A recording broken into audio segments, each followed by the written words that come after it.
Ya,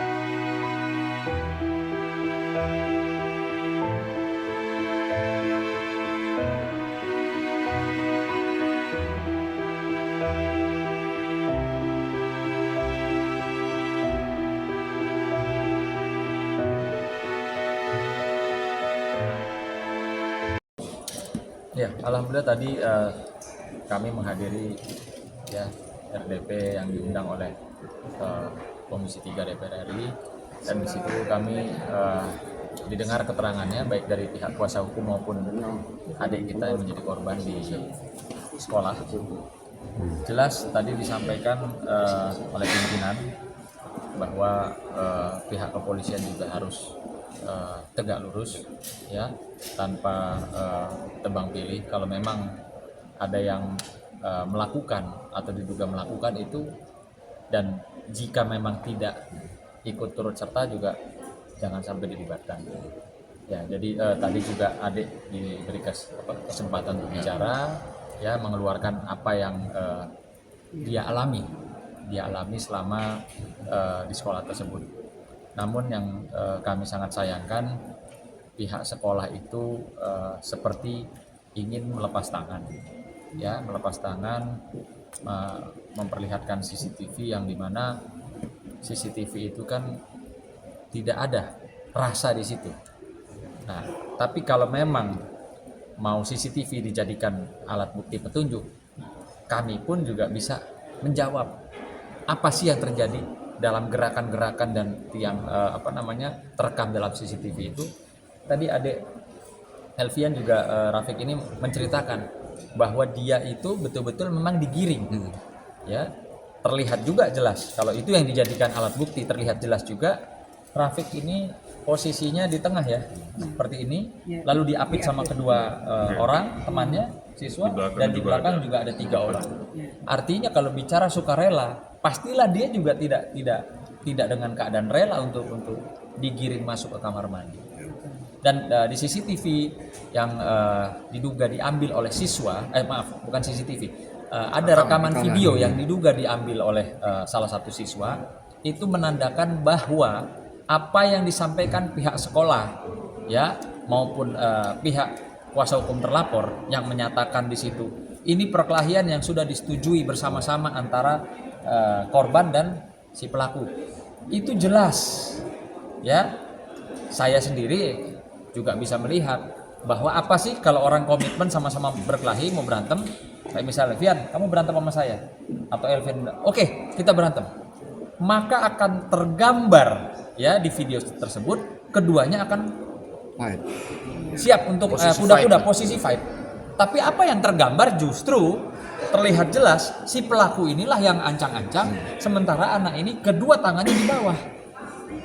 Justru itu yang harus diperhatikan. Ada dalam tekanan apa anak ini sehingga dia tidak bersiap untuk melakukan fight. Ya, kalau yang dikatakan perkelahian tanding, dan bahkan kami mendengar ya, ini luar biasa, dibilang katanya dia yang nantang. Dia yang menantang perkelahian itu. Harusnya dia yang siap dong. Kan dia laki-laki juga, dia bisa bela diri, dia yang siap.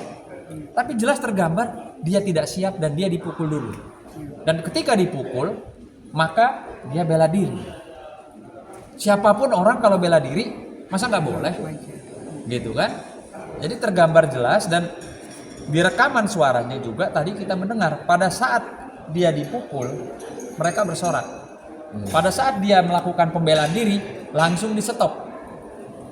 Gitu ya. Jadi sangat tidak tepat kalau itu dijadikan ukuran dan alat bukti. Atau kalaupun memang mau dipaksakan jadi alat bukti, ya kita bisa jawab. Ya, mana ada sih orang berkelahi kayak bapak-bapak nih nantang saya berkelahi, kita sepakat untuk berkelahi, masa tangannya di bawah diem, ya kan? Namanya orang udah naik ring pastilah sama-sama gini, Itu logika kita berpikir ya. Jadi jangan sekolah atau orang tua mohon maaf atau kuasa hukum dari anak terduga pelaku ini membangun narasi opini publik. Ya, membangun narasi opini publik seolah-olah dia yang menantang. Lah kalau dia yang nantang, sekarang kamu om tantang. Kira-kira kita sepakat berkelahi. Tangan kamu gimana? Iya kan? Nah, di situ terlihat jelas ya. Jadi sudahlah.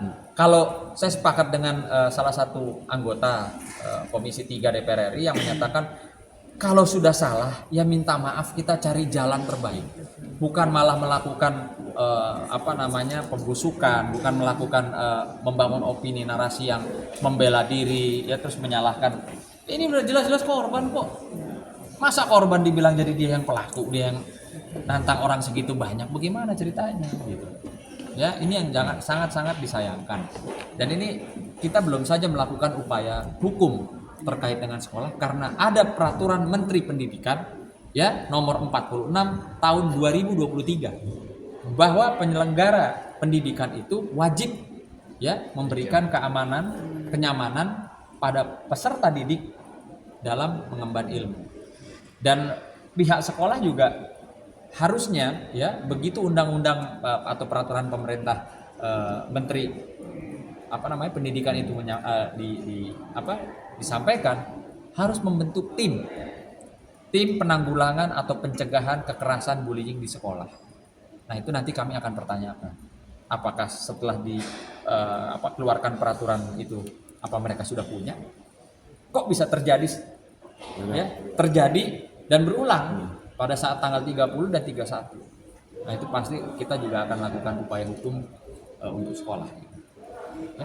Mengenai itu Bang, tanggapan dari kuasa hukum Dinas yang kami nyatakan akan lapor balik gimana tanggapannya? Oh ya silahkan saja, semua orang kan punya hak ya, punya hak dan hak hukum yang sama di Republik ini. Tidak ada hanya korban yang boleh lapor, pelaku nggak boleh lapor, terduga nggak boleh, silahkan. Tapi nanti ya artinya ngajak ribut gitu loh, ngajak perang, sementara sudah ada rekomendasi untuk melakukan diversi. Artinya gini, ini anak sudah menjadi korban, faktanya ya sudah ada laporan polisinya sudah berjalan, sudah naik ke tahap penyidikan, artinya faktanya ditemukan adanya dugaan-dugaan pelanggaran peristiwa pidana. Nah kalau pihak sana ingin melakukan upaya hukum, ya artinya kan bukan mau mengajak ini selesai baik, tapi mengajak perang, adu argumentasi, adu fakta hukum. Ya kami dengan sangat senang hati selaku kuasa hukum korban, kami akan siap dan nggak perlu lama. Ya kalau perlu pulang dari sini segera bikin laporan. Kami tunggu laporannya. Gitu loh. Nggak apa-apa, nggak ada masalah buat kami. Ya. Siap. Oke. Terima kasih ya. Terima kasih.